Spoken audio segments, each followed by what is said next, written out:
O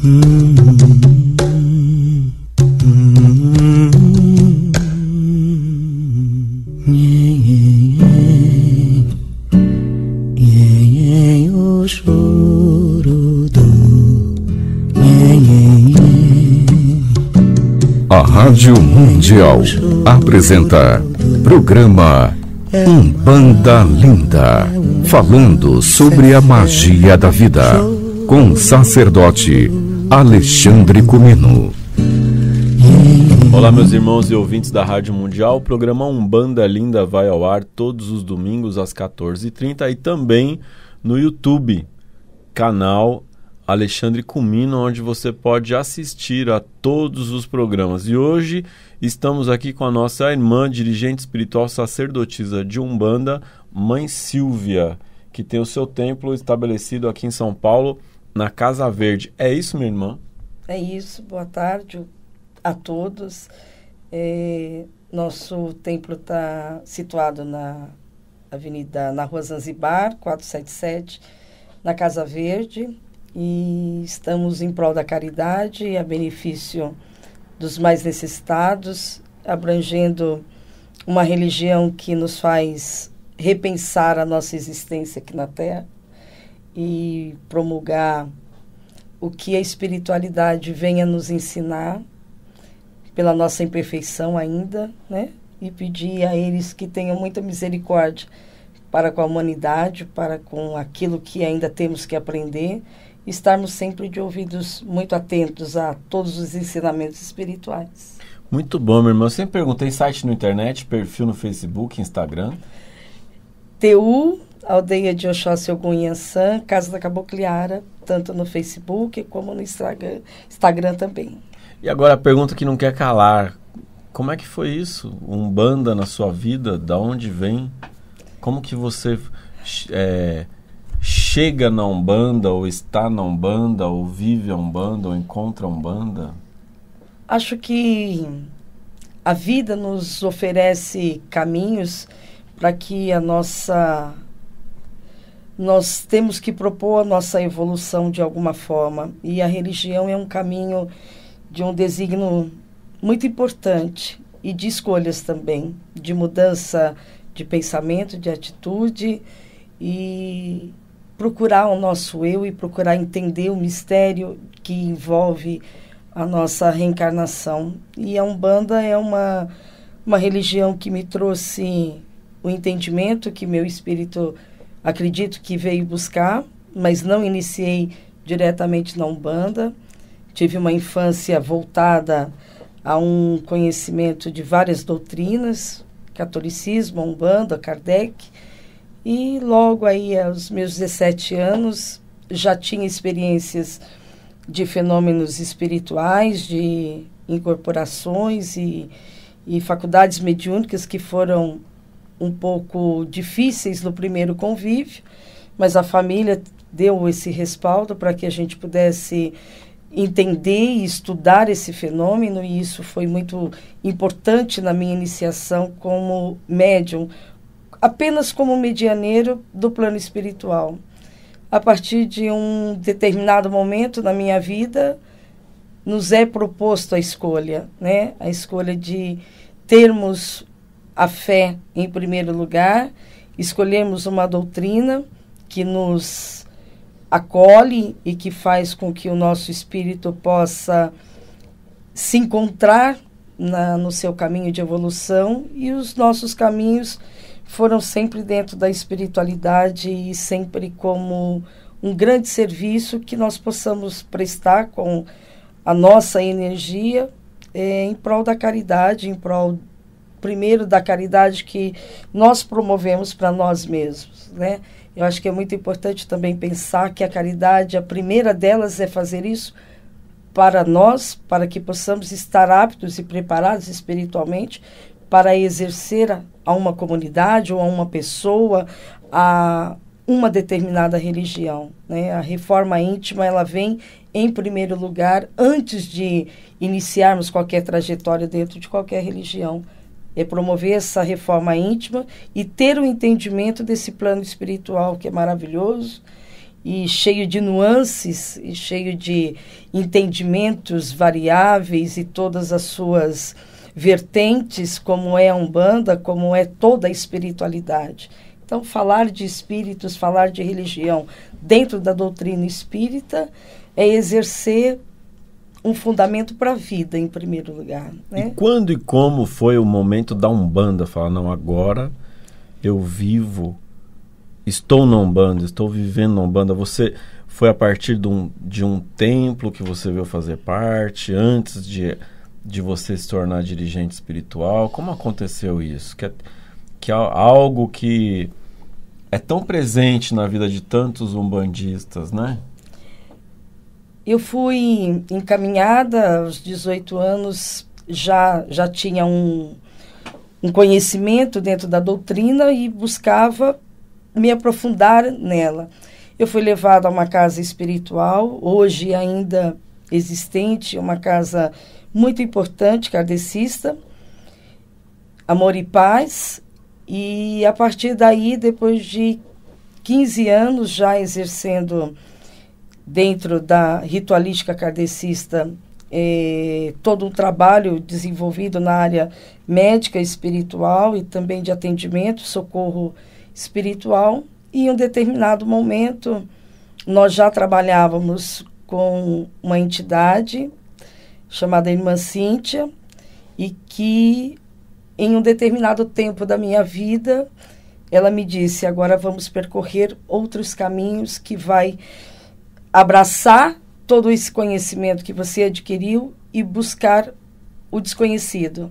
E o desconhecido para mim foi a Umbanda, que me trouxe a cura num processo difícil de regeneração mesmo do meu organismo. Eu já sempre tive problemas de coluna muito sério e desde sempre as nossas cirurgias espirituais diziam, em um determinado momento, tudo isso vai na sua vida se esclarecer.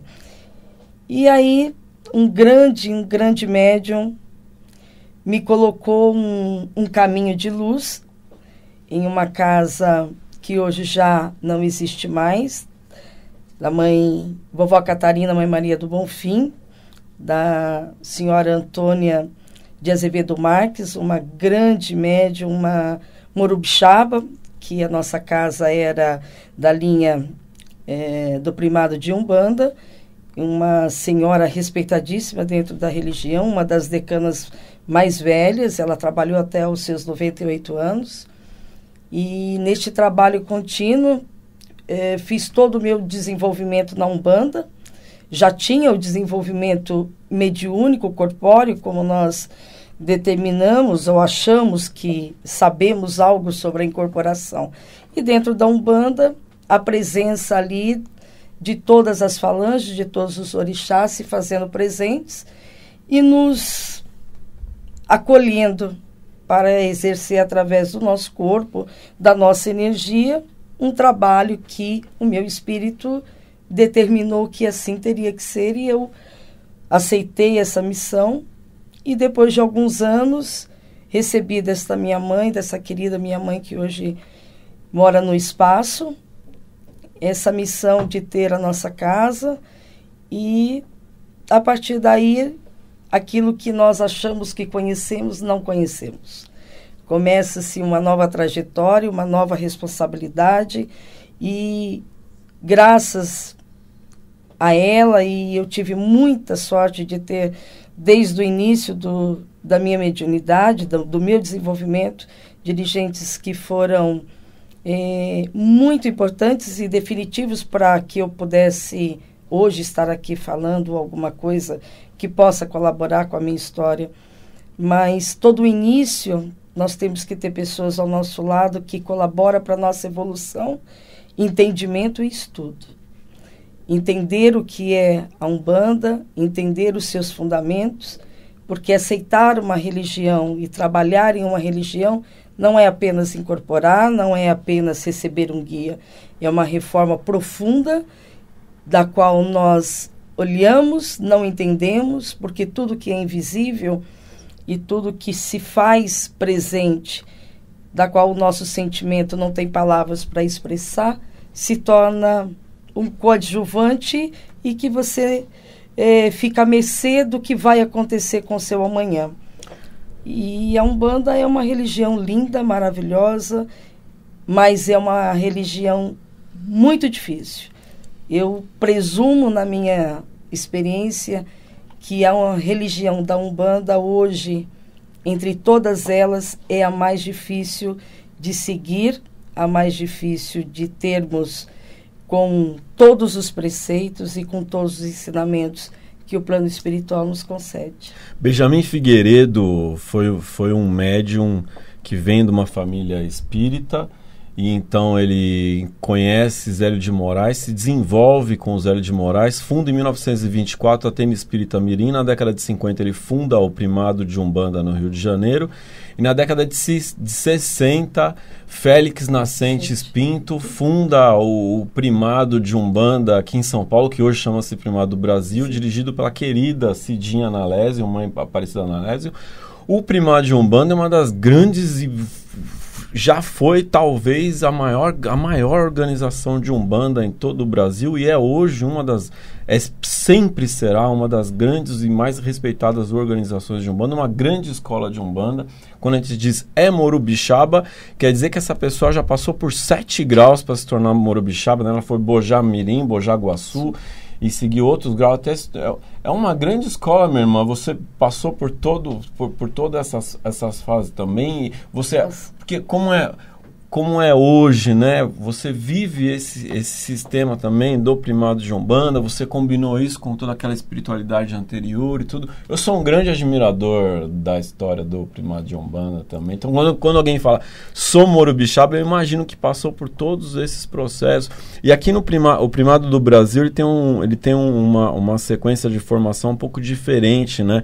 Inclusive, dentro dessa estrutura existe aquilo que é chamado de coroado, né? De coroado que passou pelo ritual de coroação, que é algo que diferente, por exemplo, na formação do pai Ronaldo Linares, diferente na formação de Rubens Saraceni, bem específico ali do Primado, que é algo incrível. Eu acho, inclusive, incrível essa capacidade de cada segmento entender como que será preparado o médium aqui no nosso segmento, né? É uma coisa linda mesmo. Eu sou grande admirador, inclusive dessa diversidade que a gente tem, que é linda, né? A Umbanda, hoje ela tem uma diversidade muito grande. Ela tem surgido alguns segmentos ainda talvez incompreensíveis para alguns. Eu tenho um grande apreço pelo Primado de Umbanda, pela sua disciplina, porque para mim, na minha concepção religiosa, a disciplina mediúnica ela é extremamente necessária para que nós possamos ofertar àqueles que nos abraçaram e nos escolheram o melhor. Então, o homem sem disciplina, ele fica à mercê de um plano negativo muito, muito grande. E dentro do Primado existe toda uma ritualística diferenciada, mas Zélio Fernandino de Moraes é o grande mestre da Umbanda, aquele que nos trouxe, através da sua espiritualidade maior, uma igualdade para a humanidade, para os seguidores da religião espírita, de que não existe diferença entre um médico, entre um preto velho, entre um caboclo, entre um marinheiro, entre um boiadeiro. São espíritos de luz que vêm à Terra para a prática da caridade, para nos ensinar.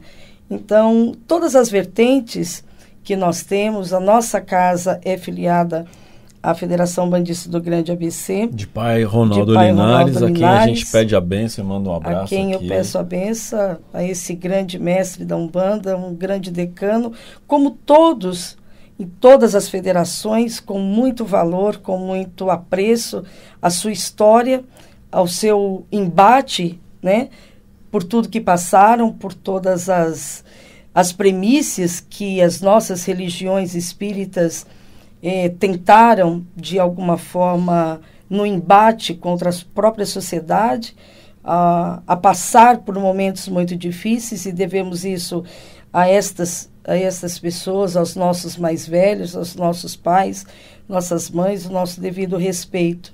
E a nossa missão é árdua e é difícil, porque nós estamos vivendo um período muito difícil dentro da nossa religião, um momento de extremo, é um divisor de águas, porque estamos sendo ridicularizados muitas vezes por falta de preparo mediúnico, por falta de estudo dentro da nossa religião, e isto compromete a nossa credibilidade enquanto religião. Enquanto estamos falando de Deus, não podemos exercer qualquer fundamento que não vá de encontro aos ensinamentos de um preto velho, aos ensinamentos de um caboclo, aos ensinamentos de um povo baiano, aos ensinamentos dos nossos grandes guardiões. Então, ainda somos muito pequeninos diante de toda essa gama de ensinamentos espirituais, porque somos os primeiros a ouvir e muitas vezes somos os últimos a executar. E nossa grande mãe, a Cabocliara, tem um caminho com seus filhos muito grande. O médium, ele é o mesmo, vestido de branco, vestido de guia, estando, como ela diz, em qualquer momento da sua vida. A religião tem que estar na alma, tem que estar no espírito, tem que estar no ser, na atitude, e não apenas dentro do terreiro, porque dentro do terreiro tudo fica muito bonito. E a religião tem que promover algo muito interior, para que os nossos espíritos progridam. É isso que nós viemos fazer à Terra.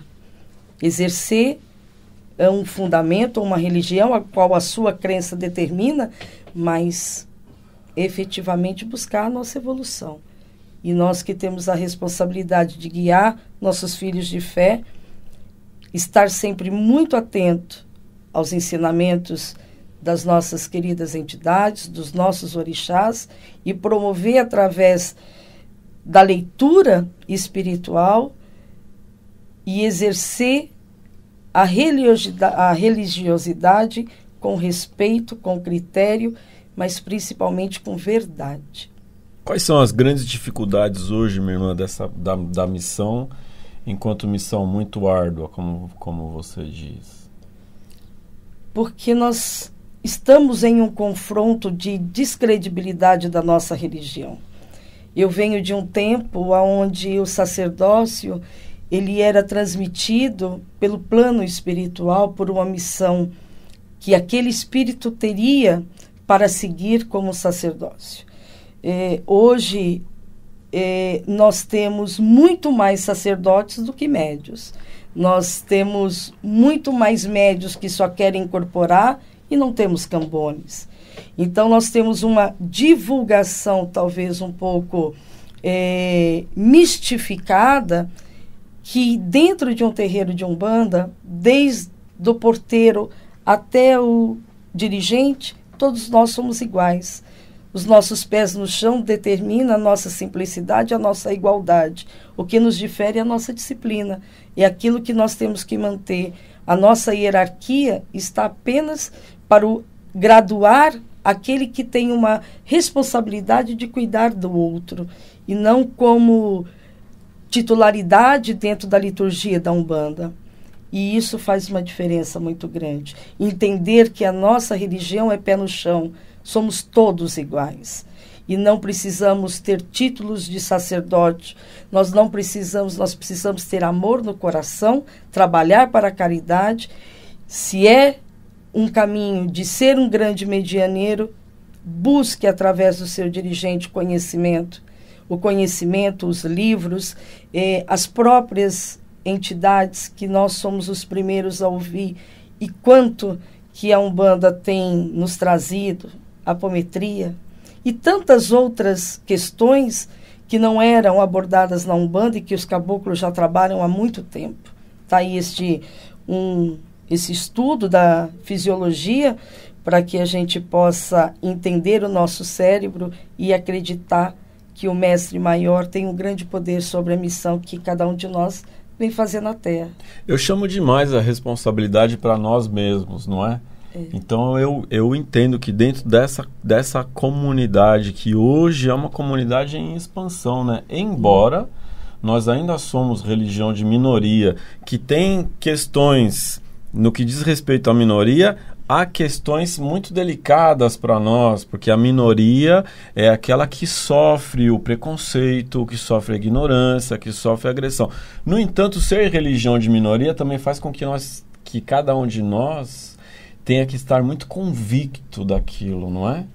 Além de ter muita convicção, as minorias também são frentes de resistência, né? Então esses umbandistas que fazem parte de uma religião de minoria são pessoas que têm esse perfil de força, de resistência, de o que eu quero para a minha vida. Não importa muito o que os outros estão pensando, se eu sei se isso aqui é bom. Ainda assim, eu entendo e eu concordo demais com você, minha irmã. Eu acho que é nossa responsabilidade passar para todos que nos acompanham qual é o papel de cada um, quem é o cambone, quem é o assistente, quem é o médico, quem incorpora, quem toca, a importância de todos dentro dessa estrutura, não é mesmo? Que não faz realmente a menor diferença um papel na parede. Não adianta fazer 1000 cursos se a pessoa não ajoelhou ali para entender o que é o chão do terreiro, o amor do preto velho, do caboclo, do baiano, do boiadeiro, mas inevitavelmente numa religião em expansão, que a partir... A gente vê muito a obra de Rubens Saraceni com a psicografia, com a larga expansão da literatura de Umbanda e também a oportunidade de estudar teoricamente a religião. Não como substituto do terreiro, porque o estudo teórico ele não é um substituto, o estudo teórico é algo a mais. Então nós entendemos, não basta praticar, eu preciso também estudar, esse estudo é algo a mais. A partir do momento que existe esse estudo, existe sim, como conhecimento é um negócio que empilha, né? Eu digo assim, conhecimento empilha, sabedoria esvazia. Exatamente. Não é? Como conhecimento é uma coisa que empilha, as pessoas adoram comparar, né? Minha pilha é maior do que a sua. Então é inevitável, a partir do momento que há estudo, das pessoas começarem a se comparar, né? De achar que é alguma coisa porque pendurou um papel na parede. Mas está aqui aqui mesmo nesse momento que nós estamos falando aqui na rádio, isso vai para o nosso canal do YouTube. Eu acho que é a nossa colaboração também para acordar. Eu acho que, né? 3 minutos para a gente encerrar. Tá bom. O que é importante, eu acho que o maior valor que um bandista pode ter não é dizer talvez que seja uma religião minoritária ou majoritária, é apenas uma seara na casa do nosso Pai. Eu acredito, e é uma convicção que eu tenho, que Deus colocou todas as religiões ao dispor do homem, porque cada um de nós temos uma afinidade energética com um determinado caminho que chega ao nosso Pai. A nossa Umbanda é infinitamente majestosa, porque ela nos traz o sentido da humildade, da caridade, da benevolência como algo que tem que incorporar ao nosso espírito. Trabalhar para a caridade. O que é trabalhar para a caridade? O que é estar ali manifestado, incorporado, ministrando um passe através de um caboclo? O que é isso? É apenas um efeito mediúnico? Se o seu coração não estiver preparado, nem você e nem o seu consulente vai estar ali em sintonia. Então a Umbanda fala muito mais do que isso. Ela nos ensina que talvez o homem pode chegar a Deus sobre qualquer caminho que ele queira escolher. Mas nós, trabalhadores dessa seara, trabalhadores com pé no terreiro, nós precisamos ter muito mais humildade de entender a palavra de um preto velho, que para nós é lei, para nós é sabedoria pura, e deixarmos um pouco de tanta titularidade para o trabalho efetivo, ouvir o seu caboclo, ouvir o seu preto velho e fazer de você algo que possa se espelhar através do seu próprio espírito. Que feliz, minha irmã. Muito, muito obrigado Eu que pelo agradeço, privilégio de lhe receber aqui, Muito ouvir obrigada suas palavras, pelo sentir convite. teu sentimento, né?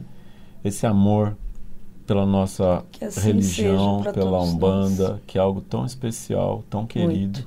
Muito, muito obrigado. Que Eu Oxalá que nos agradeço. abençoe. Viu? Oxalá te abençoe também, a toda a espiritualidade maior, que traga todas as bênçãos nesse novo tempo que se inicia, e que a nossa Mãe Iemanjá nos abençoe nesse caminho com muita paz e muito amor a todos. Muito, muito obrigado, Obrigada, minha irmã. filho. Esse é o programa Umbanda Linda. Ele também pode ser visto no YouTube, no canal Alexandre Comino, onde estão todos os outros programas ali arquivados.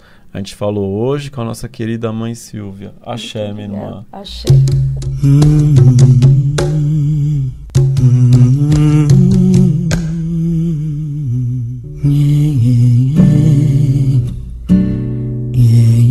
O choro do A Rádio Mundial apresentou programa Umbanda Linda, falando sobre a magia da vida, com o sacerdote Alexandre Comino.